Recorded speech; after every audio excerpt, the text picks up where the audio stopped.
ಕೃಪಾಕಟಾಕ್ಷದೊಂದಿಗೆ ಈ ದಿನದ ಕೆಲಸ ಕಾರ್ಯಗಳು ಪ್ರಾರಂಭವಾಗಲಿದೆ. ನೋಡಿ ಆನಂದಪ್ಪ ಎಷ್ಟು ಚೆನ್ನಾಗಿದೆ ಅಲಂಕಾರ ಮಾಡಿದ್ದಾರೆ.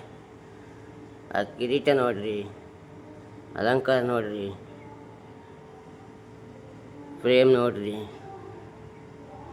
ಸಖತ್ತಾಗಿ ನೋಡ್ತಲೇ ಅನಿಸುತ್ತೆ. ಇನ್ನೂ ಝೂಮ್ ಹಾಕಿ ಮಾಡಿ ತೋರಿಸ್ತೀನಿ ನೋಡಿ. ಲೋಕಣ್ಣ ಅವ್ರ ಮನೆ ಗೃಹ ಪ್ರವೇಶ ಇದೆ. ಸೊ ಗೃಹ ಪ್ರವೇಶದ ಪ್ರಯುಕ್ತ ಊರಿಗೆ ಊಟ ಅಂದರೆ ಅನ್ನದಾನ ಮಾಡ್ತಿದ್ದಾರೆ. ಸೊ ಊಟನ ವ್ಯವಸ್ಥೆ ಮಾಡ್ತಿರೋ ದೃಶ್ಯ ಇಲ್ಲಿ ನೋಡ್ತಾ ಇರ್ಬೋದು. ಗೃಹ ಪ್ರವೇಶದ ಪ್ರಯುಕ್ತ ಅನ್ನದಾನ ಮಾಡಲು ಸಿದ್ಧತೆ ಪಡಿಸುತ್ತಿರುವ ದೃಶ್ಯ. ಇಲ್ಲಿ ಊಟಕ್ಕೆ ಉಪಚಾರಕರು ವ್ಯವಸ್ಥೆ ಮಾಡ್ತಿದ್ದಾರೆ.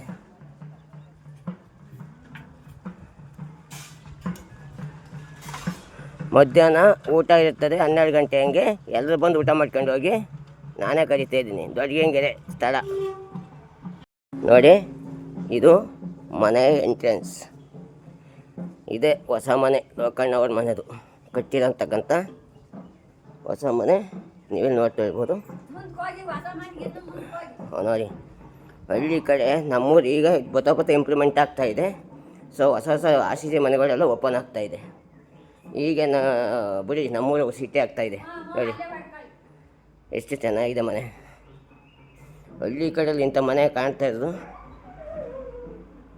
ತುಂಬ ಖುಷಿಯಾಗುತ್ತೆ ಕಣ್ರಿ. ನೋಡಿ ದೇವರ ಇದು ಮಾಡ್ತಿದ್ದಾರೆ. ಸೊ ಇದು ಅವರ ಮೊಮ್ಮಗನ ಹೆಸರು.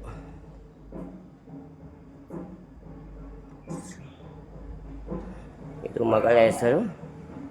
ಏಮಂತಂದರೆ ಮಗನ ಹೆಸರು. ಹೇಗಿದೆ, ಸಾಕದಾಗಿದೆ. ಇದೇ ನಮ್ಮ ಲೋಕಣ್ಣನವರ ಹೊಸದಾಗಿ ನಿರ್ಮಿಸಿರೋ ಮನೆ. ಹೇಗಿದೆ ನೋಡಿ. ಮಧ್ಯಾಹ್ನ ಊಟ ಇರುತ್ತೆ. ಮಧ್ಯದಲ್ಲೇ ಬಂದ್ಬಿಡಿ. ಇದು ಕಾರ್ ಪಾರ್ಕಿಂಗು. ಇಲ್ಲಿ ಅವರು ಮನೆ ಕಾರ್ ಇದೆ.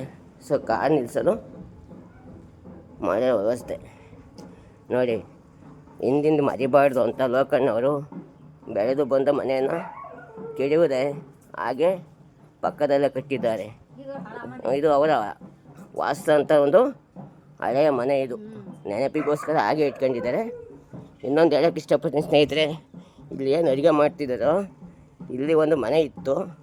ಸೊ ಇದು ನಮ್ಮ ದೊಡ್ಡಪ್ಪನ ಮನೆ. ಬಟ್ ಈಗ ಕೆಡವಿದ್ದಾರೆ. ಅದೇ ಲೊಕೇಶನ್ನು ಏನು ಪಾದ ತೊಳಿತಿದ್ರಲ್ಲ ಅಜ್ಜಿ, ಅಲ್ಲೇ ನಾವು ಬೆಳೆದಿದ್ದು ಚಿಕ್ಕನ್ನಿಂದ SLC ಅದೇ ಮನೆಯಲ್ಲಿ ನಾನು ಓದಿ ಬೆಳೆದಂಥ ಮನೆ. ಮನೆ ಮರಿಬಾರ್ದು ಅಂತ ನಮಗಿದು ಹೇಳ್ತಿರೋದು.